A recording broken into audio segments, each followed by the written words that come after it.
Film start होते ही हमें कुछ साल पहले का वक्त को दिखाया जाता है, जहां पर बहुत सारे वर्कर्स एक माइन में काम कर रहे होते हैं। उन्हीं पर नजर रखने के लिए एक डॉक्टर भी वहीं पर होता है, जिसे एक आदमी बताने के लिए आता है कि काम के दौरान कुछ वर्कर्स को यहाँ पर रेडिएशंस महसूस हुई हैं। उन्हें ऐसा लगा कि शायद यहाँ पर बहुत सारे मात्रा में यूरेनियम है। यह बात पता चलते ही सभी बहुत खुश हो गए। बिना देरी किए उन्होंने यहाँ पर बड़ी बड़ी मशीनें लगवा डाली ताकि काम को जल्दी से किया जा सके। लेकिन देखने को मिला कि काम के दौरान वहाँ की जमीन अंदर समाने लग जाती है, यानी गार के अंदर जाने लग जाती है। जब डॉक्टर से रहा नहीं गया तो वो अपनी टीम को लिए उसी केव के अंदर जाने लग जाते हैं, यानी जमीन के नीचे की। तभी वहाँ पर उन्हें एक बहुत बड़े जानवर का स्केलेटन दिख जाता है। डॉक्टर जब उस चीज पर गौर करते हैं तो उन्हें पता चलता है कि ये कोई स्केलेटन तो बिल्कुल भी नहीं है, बल्कि ये तो सच में एक बहुत ही बड़ा जानवर है जो यहाँ पर बहुत ही आराम से सो रहा था। रोशनी पड़ने की वजह से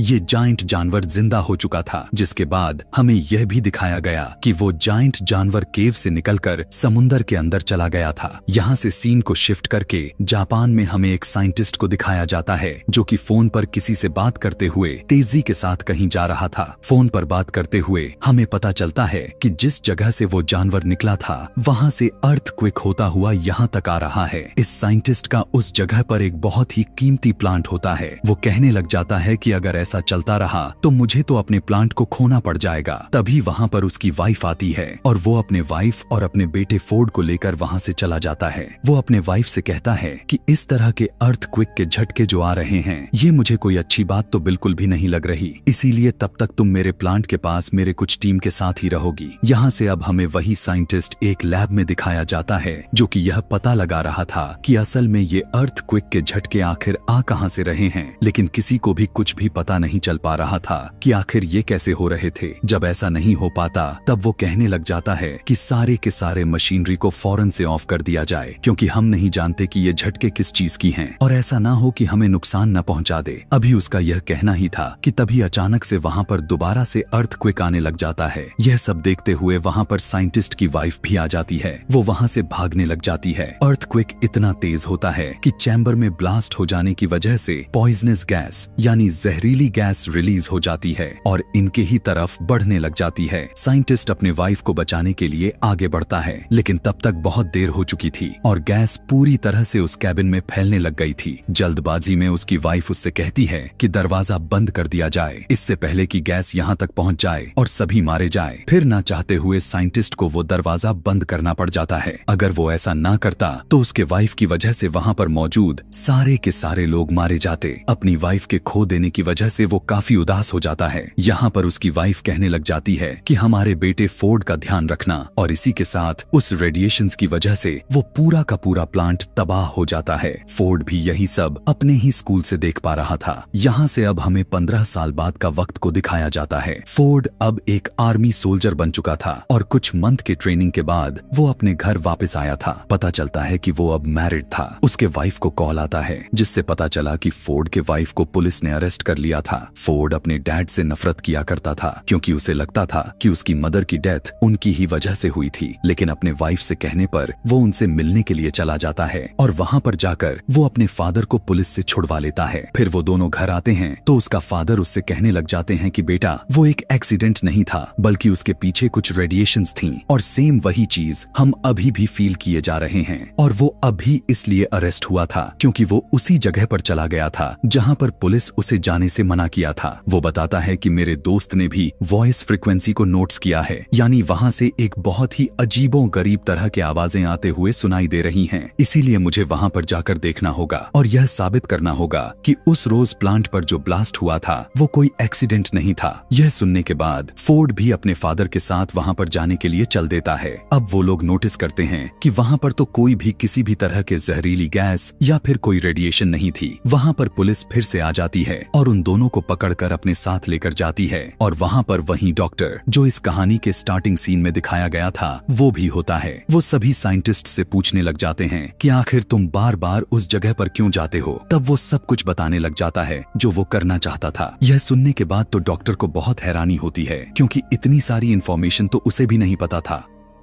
दरअसल वो वहाँ पर एक बहुत बड़ी पत्थर जैसे चीज पर एक्सपेरिमेंट्स किए जा रहे थे। अचानक से वो पत्थर हिलने लग जाता है। यही सब देखते हुए वे सभी उससे छेड़छाड़ भी करने लग जाते हैं। उस पर बिजली यानी उसके ऊपर इलेक्ट्रिकल शॉक देने लग जाते हैं। ऐसा होते ही वो पत्थर काफी जोर से टूट जाता है और उसके अंदर से एक बहुत ही बड़ा क्रिएचर निकलकर बाहर आ जाता है। दिखने में वो जानवर बहुत ही ज्यादा बड़ा था और लोगों पर बिजली जैसी चीज फेंके जा रहा था। फिर हम देख पाते हैं कि वो जानवर खुद को वहाँ से आजाद करवाकर प्लान से बाहर आ जाता है और वहाँ से उड़ जाता है। इस घटने के अगले दिन कैप्टन आकार यहाँ से डॉक्टर को जाने के लिए कहते हैं। डॉक्टर अपने साथ साइंटिस्ट और फोर्ड को भी ले लिया था, लेकिन पता चला कि इस इंसिडेंट के दौरान साइंटिस्ट काफी जख्मी हो चुका था। वहाँ पर जाकर उनका हेड उन्हें बताने लग जाता है कि ये क्रिएचर कोई आम क्रिएचर नहीं है। जब जमीन को रेडिएशंस होने लग गई तो ये समुद्र के गहराइयों में चला गया था ताकि ये वहाँ से अपने लिए एनर्जी को गेन कर सके। और ये बताते हैं कि हमारे कंपनी को भी उसी को ढूंढने के लिए बनाया गया था। वो आज तक नहीं मिला, जबकि उसका नाम गॉडजिला था और ये वही जानवर था जिसे लोग अर्थक्वेक समझ रहे थे। और वो समुद्र से चलता हुआ जापान के एक प्लांट में आ घुसा क्योंकि उसे कोई ऐसी जगह की जरूरत थी जहां से वो बहुत सारी एनर्जी को एक साथ अपने अंदर ले पाए। इसी के साथ हमें दिखाया जाता है साइंटिस्ट यानी फोर्ड के फादर की डेथ हो जाती है। सभी लोग यह बात सोच सोच कर परेशान हो जाते हैं कि आज इनकी डेथ हुई है, कल को कोई और भी मर सकता है। अचानक वहाँ पर हेट को कॉल आती है कि समुंदर से अजीबों गरीब तरह के रेडिएशंस आ रही हैं और उन्हें पता चलता है कि वो क्रिएचर वहीं पर मौजूद है। दरअसल वो वहाँ पर न्यूक्लियर बॉम्ब को खाए जा रहा था क्योंकि उसे एनर्जी चाहिए थी, लेकिन इसी के साथ उन्हें वहाँ पर किसी और चीज की भी सिग्नल्स मिले जा रहे थे। वहाँ पर कुछ लोग भेजे गए थे जो यह देखकर हैरान परेशान हो गए कि समुंदर से एक बहुत बड़ा जानवर बाहर आ रहा है। वो दरअसल वही खतरनाक क्रिएचर था जो कि अब शहर में आ चुका था। सभी लोग उससे बहुत ज्यादा डर चुके थे, लेकिन उसी के साथ हमें गॉडजिला दिखाया गया जो कि अब गुस्से से चिल्ला रहा था। अगले दिन टीवी पर न्यूज में हमें दिखाया जाता है कि वो बड़ा सा क्रिएचर गॉडजिला से बचकर भाग चुका था। अब वो खतरनाक क्रिएचर समुंदर में जाकर और भी जानवर को अपने साथ ऐड कर रहा था। डॉक्टर की टीम मेंबर बताने लग जाती है कि हमें बहुत टाइम पहले 2 अंडे मिले हुए थे। एक अंडा में से जानवर निकलकर जापान के उसी प्लांट में चला गया था, लेकिन दूसरे अंडे के बारे में हमें कुछ नहीं पता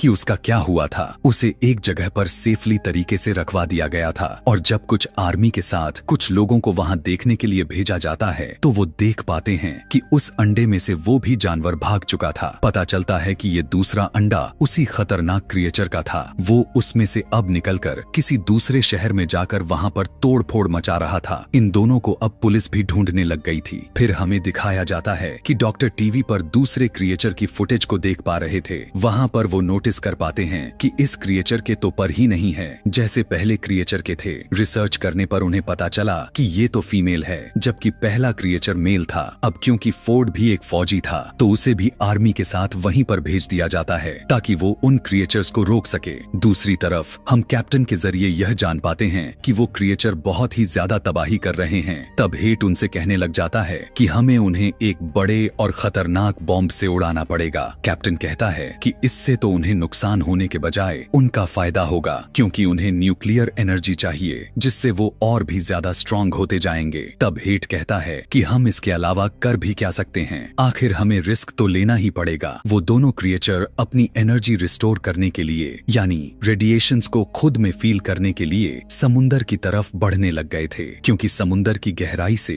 उन्हें बहुत सारी रेडिएशंस मिलेगी और इधर से गॉडजिला भी उन्हें मारने के लिए आगे बढ़ रहा था। तो यह सब लोग भी उसी समुंदर की तरफ बढ़ने लग जाते हैं और साथ में न्यूक्लियर बॉम्ब को रख लिए ताकि उन्हें उड़ाया जा सके। फोर्ड भी इधर नजर रखा हुआ था, जबकि उस बॉम्ब को एक बोट पर रखा गया था। मेल क्रिएचर उड़ता हुआ आकर उस बोट पर अटैक कर देता है और उस न्यूक्लियर बॉम्ब को उठाकर वहां से चला जाता है। अब वो दोनों क्रिएचर्स उन बॉम्ब को लेकर वहां से दूर चले गए थे। उन्हें वो चीज मिल चुकी थी जिससे उन्हें बहुत सारे एनर्जी मिलने वाले थे। आर्मी और हेट का यह प्लान अब पूरी तरह से नाकामयाब हो चुका था। वो लोग सोचने लग जाते हैं कि हमसे कुछ नहीं होने वाला, इसीलिए शायद गॉडजिला ही है जो हम सबकी जान बचा ले। आगे हमें दिखाया जाता है कि वो उड़ने वाला क्रिएचर अब शहर में आकर बहुत ही ज्यादा तबाही मचाने लग जाता है, लेकिन तभी वहां पर गॉडजिला भी आ जाता है। आर्मी भी वहीं पर मौजूद थी कि तभी वो उड़ने वाला क्रिएचर गॉडजिला पर अटैक कर डालता है और ये लोग लड़ने लग जाते हैं। ये जायंट क्रिएचर्स बहुत ही बड़े थे और लड़ते हुए शहर के बहुत चीजें डिस्ट्रॉय कर रहे थे, इसीलिए अपनी जान बचाने के लिए सभी पीछे हट जाते हैं। यहाँ पर इनमें से सिर्फ मेल क्रिएचर ही था, इसीलिए गॉडजिला इससे आसानी से लड़ पा रहा था और वो उसे मारने ही वाला होता है कि तभी पीछे से फीमेल क्रिएचर आकर गॉडजिला पर अटैक कर देती है और अब गॉडजिला इन दोनों मेल फीमेल क्रिएचर्स से अकेला ही लड़ रहा था। यहाँ पर उन दोनों को मार पाना गॉडजिला के लिए मुश्किल बढ़ती जा रही थी। दूसरी तरफ हमें दिखाया जाता है कि आर्मी को अंडरग्राउंड यानी जमीन के अंदर एक घोंसले में बहुत सारे अंडे मिल जाते हैं जो कि फीमेल क्रिएचर के ही थे। इधर गॉडजिला उनसे अब काफी जख्मी हो चुका था, उन्हें हरा पाना काफी मुश्किल होता जा रहा था। आर्मी भी वहाँ पर एक बॉम्ब पर टाइमर लगाकर बाहर आ जाती है और कुछ ही मिनट के बाद जब वो बॉम्ब ब्लास्ट हुआ तो वहाँ अंदर के सारे अंडे फट जाते हैं। मेल और फीमेल क्रिएचर जब यह देखते हैं तो उन्हें अपने अंडों की फिक्र होने लग जाती है। जल्दबाजी में दोनों गॉडजिला को छोड़कर अपने अंडे की तरफ भागते हैं। उस धमाके की वजह से गॉडजिला को यह फायदा हुआ कि उस धमाके की रेडिएशंस गॉडजिला में एनर्जी बनकर जाने लग गई और उसने वही एनर्जी को यूज करते हुए अपने मुंह से उन दोनों क्रिएचर पर उगल दी। यहाँ यह देखकर ऐसा लग रहा था कि गॉडजिला काफी स्ट्रॉन्ग हो चुका है। वो दोनों क्रिएचर्स से पूरी ताकत लगाकर लड़ रहा था। लड़ाई करते करते गॉडजिला मेल क्रिएचर को जान से मार देता है। यह देखने के बाद तो फीमेल क्रिएचर को काफी गुस्सा आ जाता है और उसे इस बात का भी गुस्सा उसके सर पर सवार हो चुका था कि आर्मी ने उसके दिए हुए सारे के सारे अंडों को बर्बाद कर दिया था। इसीलिए वो जब फोर्ड को देखती है तो उसकी तरफ बढ़ने लग जाती है, लेकिन गॉडजिला उसे पीछे से पकड़ लिया और उसका मुंह को खोलते हुए अपने मुंह के अंदर से सारी की सारी एनर्जी के रेडिएशंस उसके मुंह में डाल देता है, जिसकी वजह से उसे बहुत ही ज्यादा पेन हुआ और वो वहीं पर मर जाती है। फोर्ड भी यहाँ पर काफी जख्मी हो चुका था, लेकिन आर्मी उसे ठीक करने के लिए उसे वहाँ से ले जाती है। अगले दिन हमें गॉडजिला दिखाया गया। लोगों को लग रहा था कि वो मर चुका है, लेकिन वो बहुत ही ज्यादा थक चुका था और अपनी आंखों को बंद करके लेटा हुआ था कि तभी अचानक उठ गया और समुद्र में जाने के लिए आगे बढ़ने लग जाता है। उसे ऐसा देखकर तो यही लग रहा था कि वो यहाँ पर किसी को कोई भी नुकसान नहीं पहुँचाने वाला था और ना ही वो ऐसा करने के लिए आया था। उसकी दुश्मनी तो बस उन खतरनाक क्रिएचर्स से था और अब जैसा कि वो उन्हें मार दिया था वो इसीलिए वापस समुद्र में चला जाता है। दूसरी तरफ दिखाया जाता है कि फाइनली फोर्ड भी अपने बेटे और वाइफ के पास चला गया था और सब कुछ पहले जैसा नॉर्मल हो चुका था। इसी के साथ ये कहानी भी यहीं पर खत्म हो जाती है। ऐसे ही और भी मूवी एक्सप्लेनेशन वीडियोस देखने के लिए कमेंट में नेक्स्ट लिखना ना भूलें। Thanks for watching.